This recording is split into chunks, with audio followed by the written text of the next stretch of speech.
All right, so chapter 9 of police technology. I really enjoyed this chapter because you're really dealing with some terminology that you're going to be hearing for the rest of your career. So the first piece of terminology that you really heard was public records versus investigative records. And so public records are really things that have happened in the past. The report's been filed, and now that report is public record. You're not conducting any more investigation onto it. It's pretty much a closed case. And once that happens, it's in the past, it now becomes a public record. So in order to keep records from becoming public, many agencies have a separate field or a separate style of report called the investigative record. And that's really when an agency says, no, this is an open pending investigation. We are still conducting investigation on this. It's an active case, not in the passive. And so we're not going to release this record because it's an open pending investigation.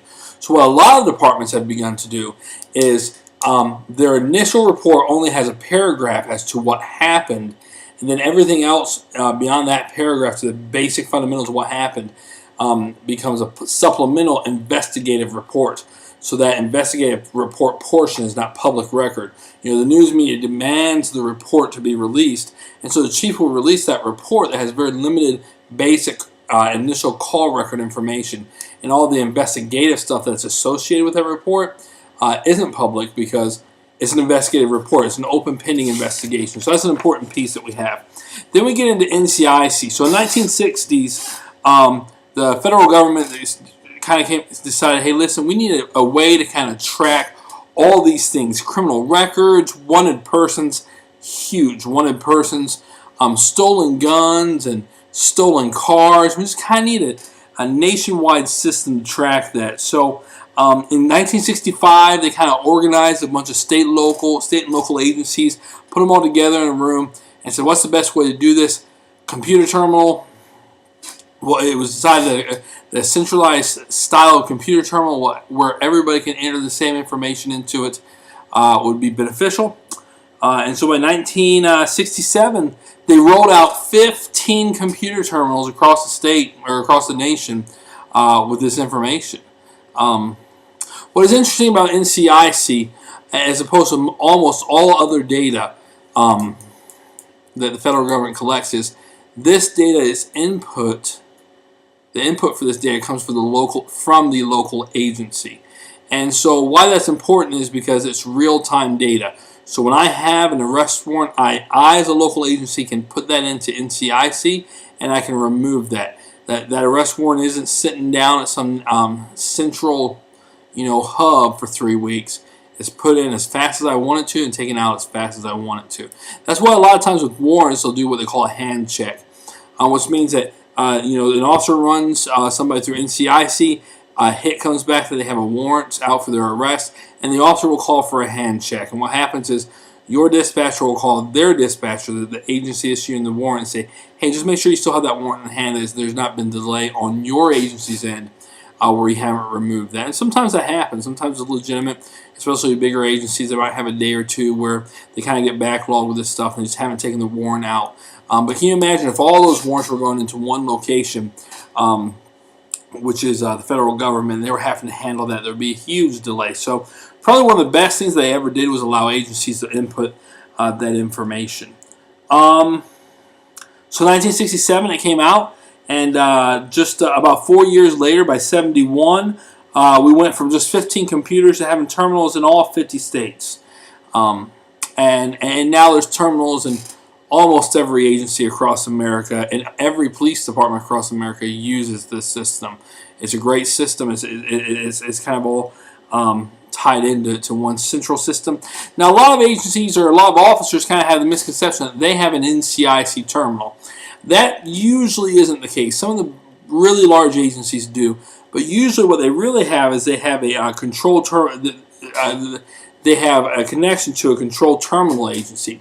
So usually the states have the NCIC terminal, and then they allow control terminal agency access to that system. So the departments aren't really even accessing the NCIC system.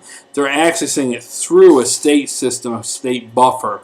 and that state will lay down regulations for each agency. And so that's interesting. I mean, when I got down here to South Carolina, in Ohio, that was very well known. We called our state system LEADS, and we ran everything through LEADS. When I got down here to South Carolina, everybody says, "Oh yeah, run that through NCIC." I'm like, "NCIC? You have your own terminal?" And I said, "Oh yeah." But when I started to dig into it a little deeper, it's a state terminal, and we're all control terminal agencies. Local agencies ran through that control terminal agency, which is the state of South Carolina. The guys really didn't understand that.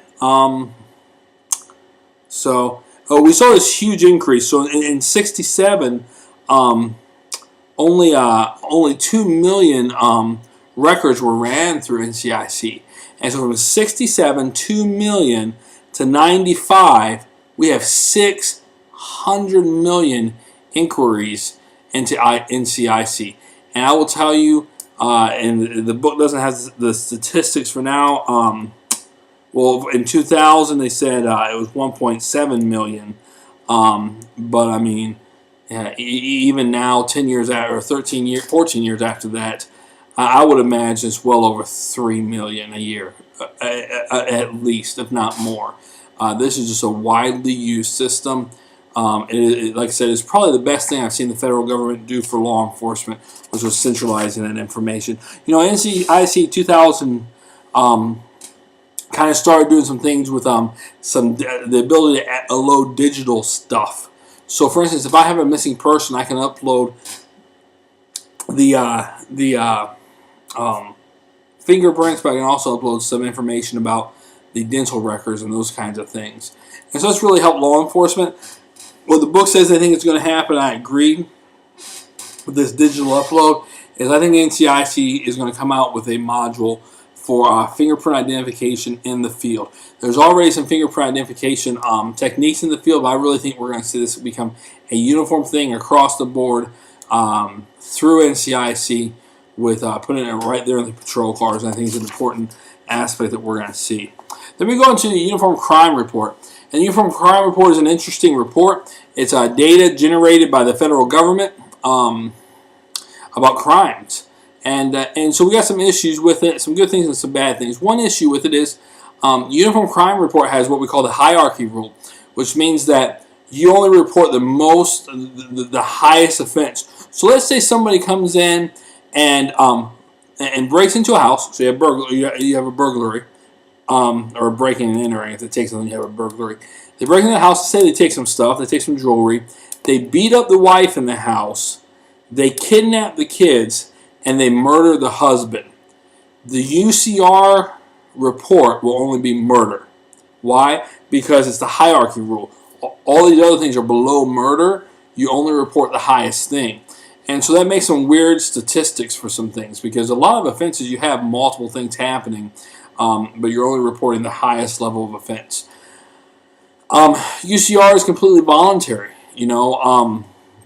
and really, it kind of depends on the definition. And each state has different definitions. And so sometimes for agencies to fit their definition of, let's say, burglary into the UCR's definition of burglary, they're just different things. And so it makes it very hard for an agency to be able to kind of cookie cutter fit that into that definition. What we're seeing now, though, is while UCR is a voluntary program, voluntary reporting program, we're seeing a lot of federal grants say, hey, we're not going to give you any grant money unless you have the UCR, unless you do the UCR reporting. So they're forcing us into reporting to the UCR by saying they're not going to give us federal grant money. So that's some issues I have with UCR. A lot of chiefs manipulate the UCR to kind of get what they want, to make their statistics look good, and they can just kind of manipulate that. It's very easy to do with those definitions. So the program that I like even better than UCR is NIBRS, National Incident-Based Reporting System. We call it NIBRS. And so NIBRS is a much more detailed system. And really, you have to have a computer system that will automatically generate a report to NIBRS in order to make this work. Because whereas the UCR, you're just reporting a number, one crime here, one crime here, one crime there.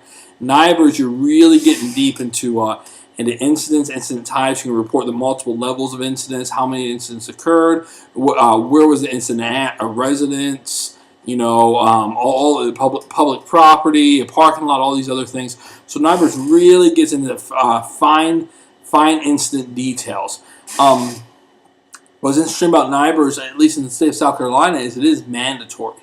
Police departments have to report to NIBRS to the state, and the state will then continue that on to the federal government. So that's an interesting thing about NIBRS. I think it's a better system. At least it's more detailed. It's harder to manipulate the numbers than the UCR is, and so I like it when you have good, solid, pure numbers. But that's this week's lesson. You'll be using those words for the rest of your career. I promise you that. You're going to be using the word NIBRS. You're going to be using the word NCIC and UCI. I'm sorry, the UCR, Uniform Crime Report. You're going to be using these words throughout your career. So they're good words to know. It's good to understand what they mean. I hope you have a good week. And make sure you get a hold of me if you have any questions. Some of you have gotten a hold of me in the last couple of weeks, and maybe you had an issue with this or that, and you just need a little bit of help and direction. I love reaching out to you. I love helping you out. So make sure you get a hold of me if you have any questions. Thanks a lot. Have a great week. We'll talk to you later.